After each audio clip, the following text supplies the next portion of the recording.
Welcome to the Company Growth Podcast. This is the Company Growth Podcast. This is Alysha, Dominico. Previously on the Company Growth Podcast, hugging your customers closer to you right now is absolutely the right thing to do. We've also given you some strategies in our third episode about how to map your customer journey now while you're looking to retool and sharpen what it is that you're doing. You can subscribe to the Company Growth Podcast on Spotify or on Soundtrap or SoundCloud. Today on the show, I've got my friend Bennett. Bennett now works with Drift, and he's helped grow out the partner program there. And Bennett and I knew each other from HubSpot when he was doing a similar job working with me using HubSpot as the platform of choice. So I want to talk with you, Bennett, about how to grow amazing sales teams because you're a master. I've learned from you. The people listening can learn from you. And I want to talk to you about personalization and all of these things today. But first of all, thanks for taking the time to be on the show. Absolutely appreciate you having me and extending our relationship here. Do you want to talk a little bit about your role at Drift and how it's what you've been tasked with in the last year? Yeah, no, absolutely. Started working at Drift, about a year and a half ago. Helped build out their agency partner program. So conversational marketing, chatbots, account-based marketing, ABM have been some buzzwords of late. Customer experience, personalization as well. And Drift is a tool that helps better personalize web experiences through chat. So it's been a hot topic, and from Drift's growth, they wanted to expand it on the agency side of the house. So tasked me with helping build out the agency program and helping people further adopt and implement the strategy. So it's been going great. Our team's up to about 12 people or so now. So it's been a fun roller coaster. How many were on your team when you started? Yeah, so I was number 4. So I was the first hire outside. Now we've grown it to 12 in about a year and a half, and I think we had about 100 or so partners, and now we're at about 300. So it's been a fun ride. Yeah, that's fantastic. And I want to know about how you did it, because all of these people who are listening in, they want to know how to grow their company. And you arrived at a company at a time where it was doing well, but it wanted to see a surge. And you have definitely helped with that surge. So talk about what seeds you sowed or how you kind of helped in that role. What did you do? Yeah, I think, when timing was big, and I can't really credit all this to myself. Like I said, it's been buzzwords and buzz topics of late. So we have a great marketing team that helps get our brand out there. And another thing too that really helps spark this is our alliances team. So we have really strong alliances with Adobe, Marketo, Demandbase, and other big tech players out there. So being able to work with them closely, knowing that our tools integrate with theirs well and can really benefit their customers. So they're able to help introduce us, and people recognize the name. So if you reach out to people, they typically know who you are, and it makes it a much easier conversation to get your foot in the door. I like that. I like that you're thinking about how the marketing helped, and I like how you're thinking about how the integrations and building those big player relationships helped open the door for you to get in with, I assume you're saying, their customers as well, that was a big part of your strategy? Definitely. Working very closely with their customers and then also agencies that support them. It's a new service offering for agencies too as well. And at the end of the day, we affect pipeline and revenue, which I think people are starting to be measured on more. Like before, we saw a lot of people, okay, how many leads can we get into the door? But now with marketing and sales alignment, people are caring about dollars in the door too as well. So being able to actually generate pipeline, show the amount of dollars you're generating. And I think that's something that even you guys have adopted to of late, where you guys were doing mostly content at the beginning, but now also offering some sales services too as well. So really that full funnel to help connect the dots. And the attribution reporting. It's just so key. If we can, even with or without an e-commerce site, for me, a big part of my day at Tangible Words is helping track that it's not just a lead, but what quality of lead, trying to divvy up what the leads are, but then also show how many people actually came through, if you want to use the funnel analogy, closer to purchase, that matters a lot more than just new leads, because they can bounce in a number of different ways after they convert. So it's very important to show where they came from initially. And I like that you guys are doing that at Drift, which is a lot of what we do when we're using HubSpot too. But I think I want to talk about, I'm going to get you to spill your guts a little bit, because you were this new hire. You came into a team that was existing. They already had some really good things in place. It's day one of you finally being, finished your training as a sales rep. You understand the product, you know who the customers are, you've got support systems in place. What do? How do you organize your time? How do you start selling? Yeah, no, that's a great question. I mean, luckily I came from HubSpot and had a lot of good agency relationships there. So I went back to the well and talked to a lot of those partners. But what I learned quickly is that, our solution didn't really fit the same profile that HubSpot partners typically support, where they're a little bit more of that small business tool, and ours fits well with mid-market and enterprise clients. I mean, again, you could adopt the strategy even for small businesses, but that's where we're seeing a lot of our success. So quickly had to adapt and realize what other agencies support some of those larger clients. And in terms of organizing my day, it was just pure prospecting, where I was really leveraging LinkedIn a lot, sending connections, sending messages out, some cold messages out to some agencies that I thought were really good fits, and not just hitting one person at that agency. I would expand it, and I think this might go to the topic we're talking about. But how can you personalize that message? Everyone has their LinkedIn inbox getting completely bombarded with the same message. Hey, do you have 10 minutes of your time? How can you really make it relevant to them? So luckily, I was leveraging partnerships more. I wasn't really asking for a sale, so that one helped me. But two, if you can, use any video, comment on any of the content they're talking about, really customizing that experience to them is going to make them more likely to respond. So that definitely helped me. And then, I even blocked off some time on Saturdays, which is kind of pathetic, but really separating yourself from the pack. And, people don't really expect messages on the weekend. So just being able to avoid that clutter can definitely help. Those are great tips, Ben. And I love that you went into social selling a little bit on LinkedIn, because there's a lot of people who are thinking, I've got all these connections. I mean, I think a lot of people have been thinking that for years, and they're not entirely, they don't want to be creepy. They don't want to sound like they're talking about themselves, but yet they still have sales metrics that they want to hit.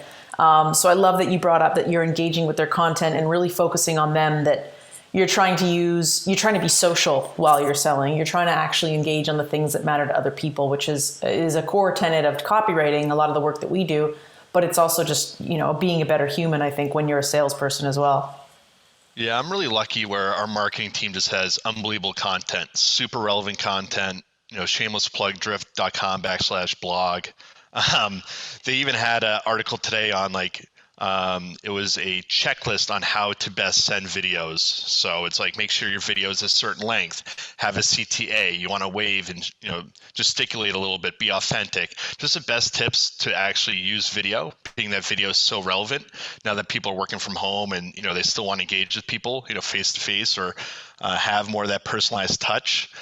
So that content is great to leverage. And that's a lot of what we do here at Drift, not just myself, but how can we just be relevant, be helpful in sending things that actually matter to people based on some of the topics that they're talking about, or, current events, not asking for that. It's a famous analogy, you don't want to ask someone to marry you after the first dance. You want to get to know them. You want to have a conversation, and able to send them relevant content, continue to drip on them. And then eventually they're going to ask you for that meeting. So I think now then more than ever, buyers have more, knowledge than ever. They can do research on, Google. There's third-party reviews. When they do eventually come to you, they're ready to, you're pretty much narrowed down to one or another competitor. So how can you continue to be helpful and be a resource as opposed to asking for that, 10 minutes of their time immediately? Perfectly said. I really appreciate that. And while we were dancing around the conversation of being professional or dripping on people and making sure that it's relevant and helpful, Let's talk about something that I think you know a lot about in your work at Drift, and that is, how do we help people understand, or how do we buy into, or maybe even vet the concept that if you are tracking your user's behavior, it is better for the user? Where do you sit in the argument, and how is it better for the user or the consumer? Yeah, no, that's great. I mean, I just think about, and I'm just going to use an example of my day to day. I've been stuck at home a little bit, not able to go to the gym. So, last week or so, I was looking up like weighted vests. I'm going on more runs. I'm doing just some backyard workouts. I'm trying to get a little bit more of a boost, and I'm not able to use dumbbells. So I was looking at, weighted vests and evaluating those. And then, I forgot about it. Someone pulled me in a different direction. I forget what happened. And then I think it was like a few days or a week go by, and I'm searching back online, and I get, a targeted ad for a weighted vest. And I'm like, oh, shoot, I never, ended up purchasing this. This is still something of interest to me. So I was able to click on that, and I figured out what could get here the fastest. And that was the vest I ended up going with. So I'm just thinking about on the consumer side of the house, like, I had an issue. I did some due diligence and research. I was cookied, and they understood, that I still potentially might have wanted that specific item. And I ended up making the purchase, and it's coming this weekend. So I realized I'm stuck at home for another, month and a half at least. So I'm actually glad that came back on my radar. So at least on the consumer side, that's just a personal experience of how personalization really, catered to me and helped me. And I think the more you can do that for your customers and speak to how they want to be spoken to, can really help them and benefit them in the long run. Yeah, I think that's a perfect example. And I think we've experienced that on the consumer side. When you're looking at a specific item, it is refreshing to see a company that's got their game together and is tracking things and is there to actually help you follow through on the thing that you wanted. And it's more focused about you than it is about the company. What about in the B2B context? We work a lot with companies who are in the B2B, and sometimes when you're a consultant or you are advising other companies, it's a much harder selling process. When you go in to buy a hamburger, or when you go in to buy that weighted vest, you're already pretty committed. Like, you already know you have something in mind. Whereas a lot of the times in the consulting world of B2B and enterprise, you're designing a solution for somebody. And it's very hard for them to compare apples to apples. It's not one weighted vest against another. So how does that personalization also help when the solution is not so off the shelf? Yeah, no, that's a great question. And I think this goes to another personal experience, and I'm just telling some stories from my shoes. So being that we're starting to scale our sales team, we need to have a tool that can help us, instead of just sending these, random LinkedIn and personalized messages, how can we potentially scale that and build that out as we add more heads on our team? So we're looking into different, email tools on the sales side of the house. So I know that one, we were looking at was Outreach, which is a great tool if you use like a Salesforce, if you use HubSpot, similar to like a HubSpot sequences. But just doing research, when I actually went on the Outreach site, they had a bot that populated with, hey, Drift, thanks for swinging by. We help B2B SaaS companies better prospect. Let us know if you have any questions, and they pulled in their rep's face immediately. So just knowing that they support other, software companies, and to have someone being able to talk to me that is actually my account rep, I have conversation with someone when I have high intent, and they can cater their responses to me because they know exactly what line of business I'm in. So it really helps, having that context and be able to skip a lot of those steps where, before you might have to fill out a form and check a bunch of different boxes and then, wait for someone to follow up with you. I'm having that conversation now, and it's relevant based on, our industry and our use case. Yeah, I totally agree. Like, that ability to recognize you. I mean, live chat is great, but live chat can absolutely fail when you start telling your story, just like how phone calls used to fail. You start telling your story to someone that you're calling in for support, and you get passed around, and they're like at the end, I'm sorry, I can't answer that. So being able to establish trust by saying, I recognize you as a software company, and we work with other ones, and I'll go away, but if you want, we can actually go down that, very, very specific road to you, and I'm ready for it if you want to. I think that's a great option. What about when you're not high intent then? Because, we work in the world of marketing and we're often still advising people to provide guides and to open up the net and speak to people earlier in the buyer's journey, in the awareness stage, way before they get to the decision stage. How do you see personalization as an asset, or how are you seeing other companies use that now? Yeah, no, that's a good point. You obviously don't, and this goes back to the marry before you get that first dance line, where it's just be as helpful as possible. If someone comes to the site, you don't want to ask them for that meeting right away. You want to offer them various different pieces of content that could be relevant to them. So it's the same step when I was prospecting, where you're sending relevant content. You're basing it based on different things that you can see from the company, based on the personalization piece, and you want to drip on them a little bit there. So I think that's probably the best path, is just being more on the helpful side of the house. And once you do, it's that give get. Once you offer a few pieces of content and they're still engaging with you, then it might be a little bit more appropriate to ask for that meeting or dance. So there's different ways you can do that. We again use tracking, where we can see if someone comes to the site for the first time. So we can actually do some different qualifications, see where their intent is. If they're just browsing, we can continue and help them find the right page.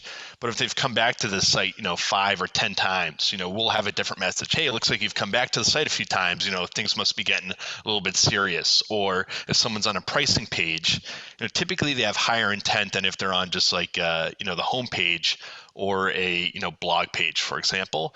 We're going to have different cater messages to him or her. So we do it based on, page intent and then where people are at in the journey as well.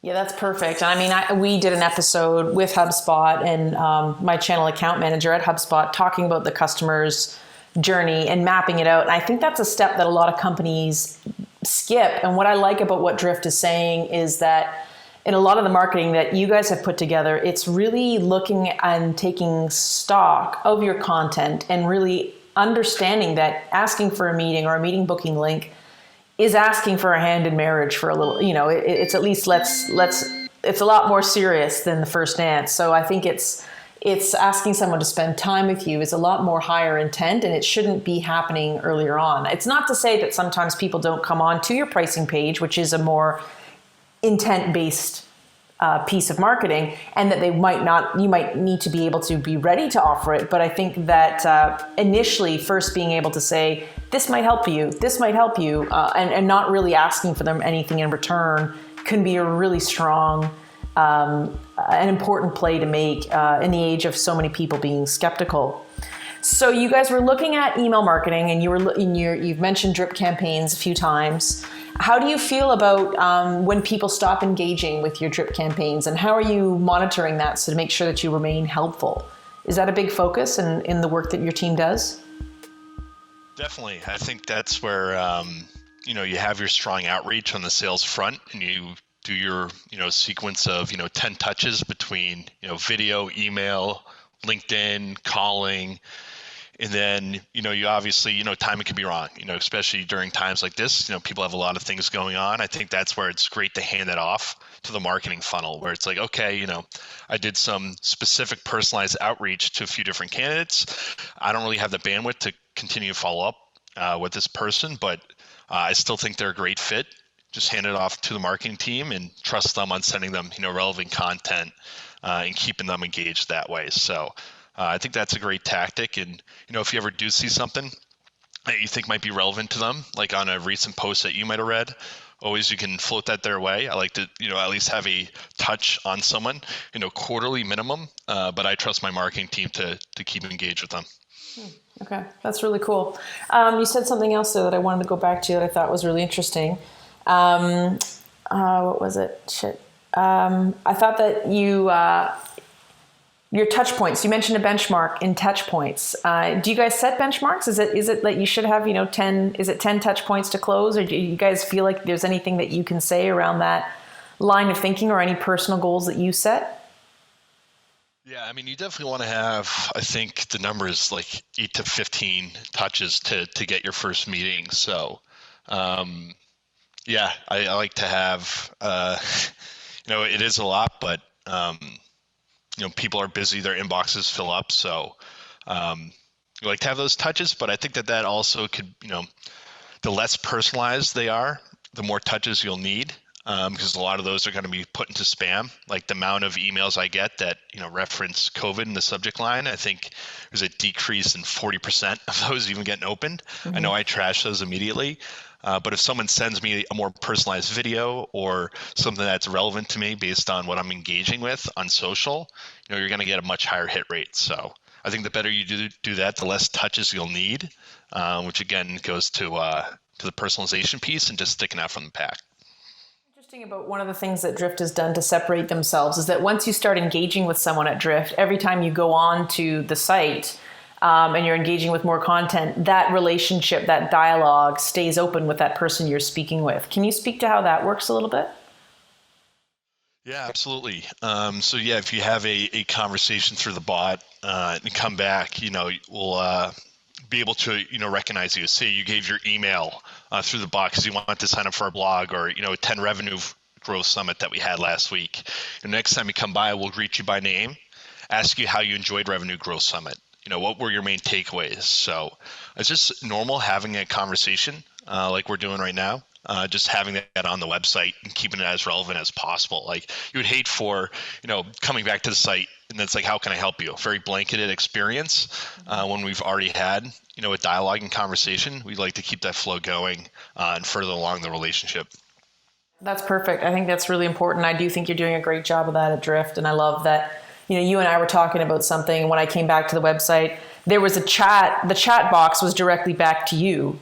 And I could just leave you a message about my thoughts about the link that you sent me. And I knew that was going to you, not everybody else on your team. It was like, I'm here. I don't have to go now and leave this tab and go send an email to you, Bennett. I can actually just chat into this box and I know you'll get it and it's going directly to you. It's a really nice way to help your customer through. I think Drift has got that locked down really, really well. And I'm actually hoping that HubSpot is going to improve their chat experiences and functionality over the next year and make that a bit more of a priority. What about progressive profiling? Are you guys, is that something that, I know there's been some other apps about downloading content and just giving the content a life of its own before you ask people for personal information. Where do you guys kind of sit on that argument? Is there so much for free and more than a blog post, or are there white papers and guides for free as well on the Drift site? I'm thinking about progressive profiling and giving away guides. So instead of gating everything. Yeah. We actually don't gate anything on our site. So talk more about that. Yeah. So there's always that battle in. With marketers and sales, how much content do we gate? How much do we ungate? Even premium pieces of content, where can we incorporate that? So all of our content on our site is completely accessible, which is why we have really personalized, engaging bots when people are reading that content. So they're more likely to convert or want to talk to us. So we hate holding stuff behind a curtain, but if you do have like really detailed out, documents and things that people want to read. We actually have conversation content where you can actually share, whether that's like a PDF form or even a video, and have a bot engage with that person as well. So you get actually best of both worlds, where if someone wants to download it as a PDF and share it with their team, they're able to do so as well. So nothing's gated, but the bots are there tracking it and measuring intent in the Drift world. You got it. Cool. All right, Bennett, thanks so much for being on the show today. Is there anything else that we should have covered while I've got your attention? No, I mean, I love the questions. I think it's super relevant, especially in today's age. And it's just something that we've seen so much on the consumer side of the house and what we expect on the consumer side of the house as people.